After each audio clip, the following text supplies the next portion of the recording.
Tacticus has become incredibly complex with nearly 100 characters available to play, and with so many of them able to increase the damage of their teammates, it's getting difficult to know which ones to prioritize. So today, we'll take a look at the best Tacticus characters that'll boost your whole team.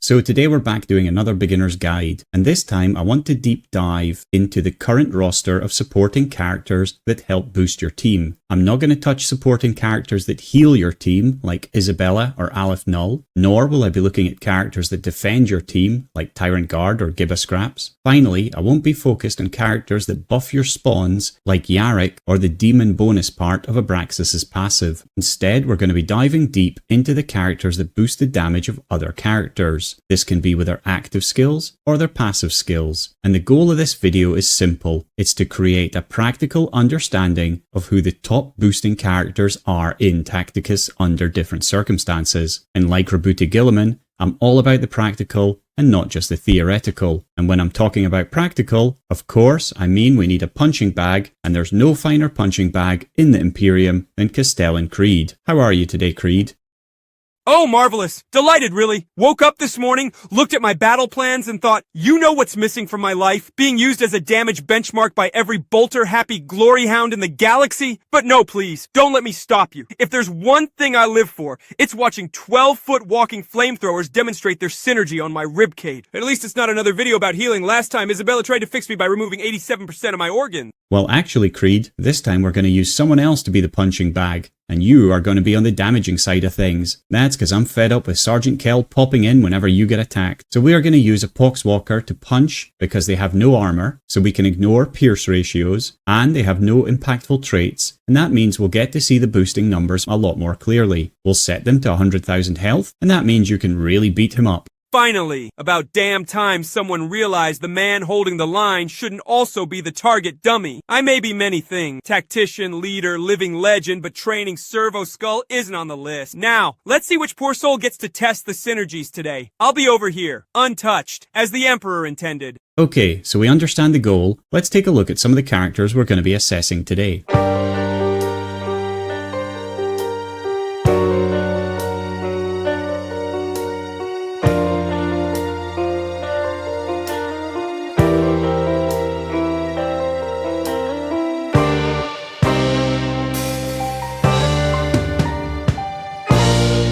Okay, so before we begin, I do want to share that this isn't the most scientific or mathematical test, and that's because it's complex to look at all the different parameters. To start with, check out all the different types of characters boosting or armor reduction in the game. And that's without talking too much about the contagions and Nurgle trait, or contamination that gets left around by some characters when they do damage. It also depends on the damage a character that is being boosted does, or the amount of hits and pierce ratio they have. So it's going to be really tough to compare, but just sit back, grab a meod drink from Ulf, and let's see what we can figure out together. So the first thing I did was to try and group the different types of boosts that we get, just to get a little feel for what was needed, and then I simply started testing. So let's see how some of that went. I'm not going to show you all the different tests I did because, well, it was boring enough for me to do it, and I don't want to bore the heck out of you. But what I did here was set everyone to Diamond 3 with level 50 skills. They don't have crit items unless they were specifically needed, and even though I know that annoys some of you, it really makes the testing easier for me because I don't need to play around with doing it a bunch of times and then taking averages, so you're just going to have to accept it this time around. We picked a nice flat map, so there's not any high ground variance in my testing, and we started with the champions that boost a set amount. Nice and easy to begin with. So let's see how the first test went. Creed, are you and Harkin ready?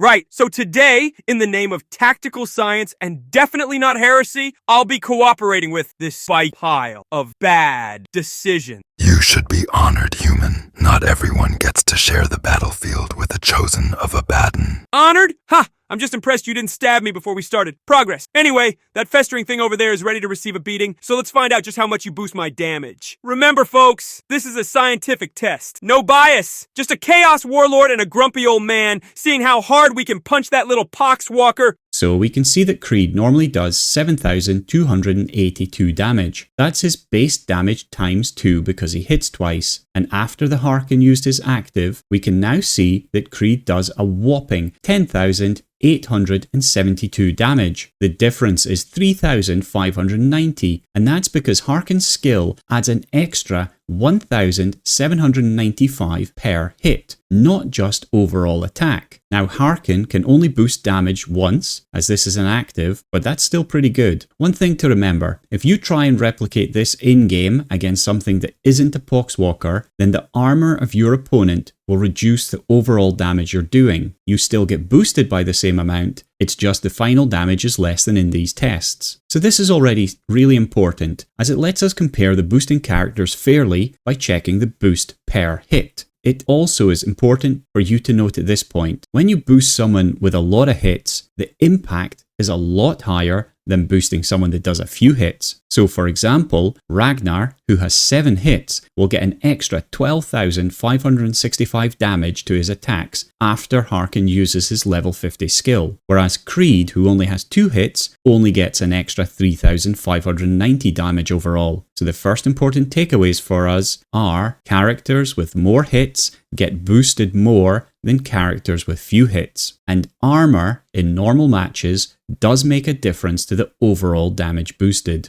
Okay, let's take a look at something a little bit more complicated. We're going to take a look at characters that add additional hits. However, some of them do more than just that. So just to complicate things, we're going to start with Trajan. His legendary commander skill means enemies take an extra 1,096 damage if they're standing next to a character that's used an active ability this turn. The next part is a bit more complicated though, because any affected characters that are also adjacent to Trajan score 2 additional hits with a first attack that's not a normal attack. What the heck does that mean? Well, it's easiest to see this with someone like Carrion, because when he attacks, he does another attack that will deal 3 power damage to hits to the Poxwalker. That attack will now do 5 power damage hits instead of 3. Only some characters can do this, so it's quite rare. But let's see this in action. Right, so let me get this straight. I've gone from fighting with Harken to standing between 2 golden demigods who think my flak coat is quaint. Trajan over here radiates command presence so hard, I'm developing a loyalty oath just by standing near him. And Carrion's so eager to show off his damage boost, I think he polished his armor with a purity seal. And that is our target? That damp sack of disease? This feels less like a test and more like a war crime. Ah well, in the name of tactical data. Light him up, lads. Trajan says it's fine. So we can see that Carrion will deal 7,540 damage. If Creed now uses his active, Carrion will now deal 11,650. Then, if we move Trajan next to him, we can see that Carrion's attack damage doesn't change here, and that's because Trajan is adding extra hits to Carrion's passive attack, and that isn't shown up. But if we let Carrion hit the Poxwalker, we can see that it takes a huge hit. Some of that damage was from the Guardsmen, 7,259, they pinged him, but the rest is from Carrion, who dealt 26,977 damage overall. Quite a hit in the end, and quite a bit higher than the 7,540 we thought he was going to take. So obviously there's a lot going on here. So how do I add Trajan to the scoreboard in a practical way? First, he has an easy 1096 increase when someone uses an active, but for the additional hits, every character is different. So I went to find all the characters I could with additional hits in their passive attacks, which is characters like Vindicta, Exeter Row, Godswill, and lots more. And then I averaged their attacks. The resulting damage is something around 1700, and we get 2 hits, so we add 3400. So Trajan has been looked down a bit on the community, but I think he's just a really advanced character. And when we start to really understand how to play him, especially with the positioning and playing with characters that have regular actives, he's going to be quite a special one. And I think that's why everyone is looking at the Adeptus Custodes as being very interesting for guild raids. Now let's add the rest of the characters to this section in the board. There are some complicated skills here that force us to start working out how much the average hit in the game is. So for example, Asmodee lets Dark Angels take another attack against a Chaos enemy. For any skills like this, we're going to use the average damage per hit from all characters in the game, and that's currently 2,499. And so there are some important takeaways from this section as well. Firstly, Tacticus is very complicated, and secondly, reading characters' abilities carefully and positioning correctly is really important. Some champions, like Zybia, lets the enemy take 20% extra damage, and this is pretty straightforward and does affect all hits as well. So we can see here again that Creed normally does his usual 7,282 damage, but after Zybia uses her active, he now does 8,739 damage. So the difference is 20% of his base hits multiplied by the number of hits he does. What on Cadia are you talking about? I know, Creed, but with that, we can easily add in all the percentage damage champions to our table, and again, we're going to use that average hit for all characters at 2,449. The last batch of miscellaneous characters are really tough to check in reality because they start to get into really complex things like crit chance, and working out how much damage that will do is a bit complex. You basically need to start thinking about what critical damage, and that depends on what weapon you've got. Then the way that criticals work is that it checks every hit a character makes, and if it passes the crit check, then it adds the crit damage, then it checks the next hit again. It's a bit like a chain of crits. We also have characters that affect pierce ratio, and of course affects armor. And so it's all very complicated stuff. In the end, after playing around for a while, I ended up with these scores for the miscellaneous champions, and I'm pretty happy that they work well. And so, if we take all this data, this is how I would organize the final list. And all of you Dante lovers will be super happy, and I guess I need to really stop abusing the golden rod, because when his allies are starting to hurt around him and have fallen below 50% health, that additional hit really does make a difference to the damage that he adds on. But overall, the characters that do add in an extra hit have come out on top just because of how I've calculated it, but don't forget that most of them have got restrictions in their abilities. So for example, Abaddon only works with Chaos, and especially the Black Legion champions. Either way, I do think it would be interesting to start looking at what is the best boosting team in the game. Maybe with Karn, God's Will, or Jane Czar as the pinnacle of that attack for Chaos, Imperial, or Xenos. Or maybe you just need to pick your favourite champion and have them at the front of the lineup. How much damage can you do over a battle with different champions? Go give it a try and let me know in the comments below. One other thing to note is that you should be careful with someone like Postillion, because his boost is toxic damage, which has a 70% pierce ratio, or blast damage, which is a 15% pierce ratio. So again, as we talked about earlier, in real world tests against characters with armor, then you get boosted a little bit less. Either way, I think it's something absolutely you can have a play around with. And so I think from all of this, what I want to do right now is go and start playing with the Gene Stealers, which is my favourite team at the moment, and swap Eldryon for the Pattermine. They aren't going to last long, but Jude is really going to smash things up even more than she already does.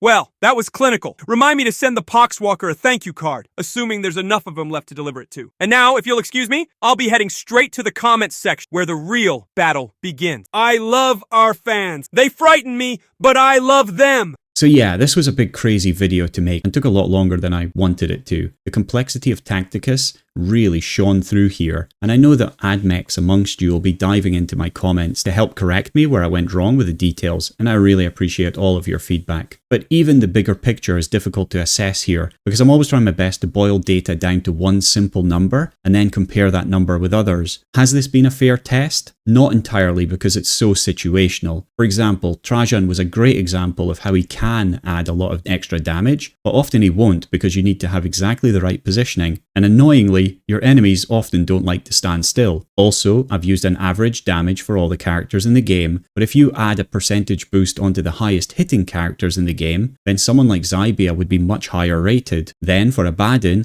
I could have specifically used the average damage of the Black Legion only, and then he would have been a bit lower. So my final takeaway is this: you have the data, and you now have a better understanding on how boosting characters work. The main thing is, boosting characters are boosting every hit of your characters, and that's a huge thing. So take from that what you will, use it how you feel best to assess these characters, and let us know in the comments below, who do you think are the best Tacticus characters to boost your whole team, and how can we improve this table? If there are significant changes that you think I should make, then I'll follow this up with another video with all your feedback brought in.